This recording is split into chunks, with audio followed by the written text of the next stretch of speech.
Assalamualaikum warahmatullahi wabarakatuh.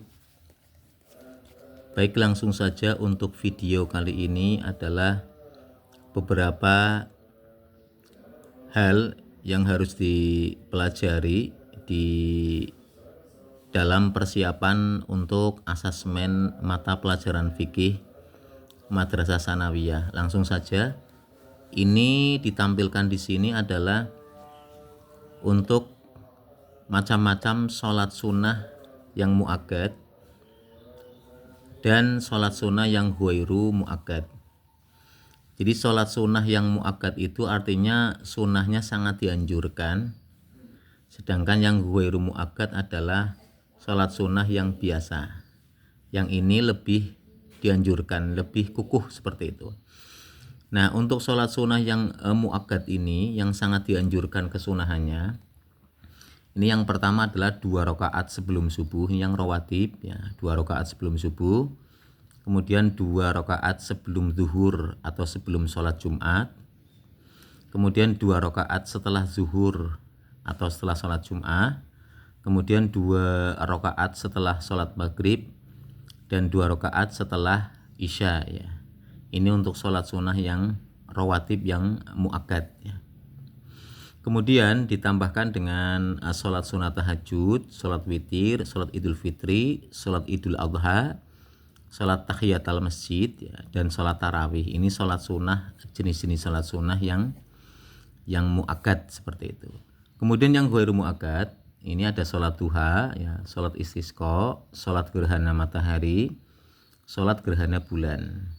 Kemudian yang rawatib tapi yang ghairu muakkad, ini tambahannya 2 rakaat tambahan sebelum duhur. Jadi nanti di yang sunnah muakkad itu ada 2 rakaat ya, yang sebelum duhur. Yang ghairu muakkad juga ada 2 rakaat sebelum duhur. Kemudian tambahan 2 rakaat setelah duhur, 4 rakaat sebelum asar, kemudian 2 rakaat sebelum maghrib. Ini sholat sunnah yang muakkad dan yang ghairu muakkad. Seperti itu. Dilanjut dengan sholat jamak ya. Jamak atau jamak ya. Jamak ini berarti mengumpulkan 2 sholat dalam satu waktu ya. Misalnya melaksanakan sholat duhur dengan sholat asar, atau maghrib dengan isya. Ini pasangannya ini ya. Jadi zuhur pasangannya dengan asar, nanti maghrib pasangannya dengan isya. Nah, sedangkan sholat subuh itu tidak bisa dijamak. Baik, untuk jamak ini nanti jenisnya ada 2, ada jamak takdim dan ada jamak takhir ya. Untuk yang model jamak takdim itu misalnya ada sholat duhur dan sholat asar dikerjakan di waktu duhur. Jadi sholat asarnya ditarik ke duhur. Ini namanya takdim ya, mendahulukan. Atau sholat maghrib dan isya, nah dikerjakan pada waktu maghrib. Jadi isyanya ditarik ke maghrib. Ini namanya jamak takdim. Kemudian jamak takhir ya. Sholat duhur dan sholat asar ini dikerjakan di waktu asar.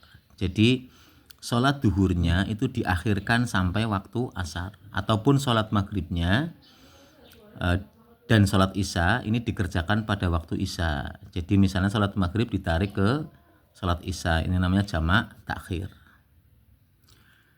Dilanjut dengan qashar sholat ya. Qashar ini berarti menjadikan sholat yang 4 rakaat menjadi 2 rakaat ya. Misalnya sholat zuhur ya, sholat asar dan sholat isya dikerjakan menjadi 2 rakaat ya. Tentu ini sama dengan jamak takdim, jamak takhir. Qashar ini dilakukan karena ada sebab, misalnya bepergian ya. Nah, sholat subuh dan maghrib tidak boleh dikosor karena sholat qashar ini itu hanya berlaku untuk sholat yang jumlahnya 4 rakaat ya. Kita lihat contoh ilustrasinya misalnya ya. Ahmad bepergian ke Surabaya. Dia melaksanakan sholat duhur dan asar dilakukan di waktu asar. dikerjakan dengan masing-masing sholat itu. Untuk duhur 2 rakaat ya diringkas, dan asar juga 2 rakaat. Maka yang paling tepat ya untuk menggambarkan ilustrasi di atas adalah bahwa yang dilakukan oleh Ahmad ini adalah qashar takhir atau takhir qashar ya. Artinya sholat duhurnya dan sholat asarnya dijamak, melakukannya diakhirkan di waktu sholat asar, dan masing-masing dikosor, diringkas menjadi 2 rakaat. Nah ini ilustrasi untuk menggambarkan ilustrasi di atas. Semoga manfaat.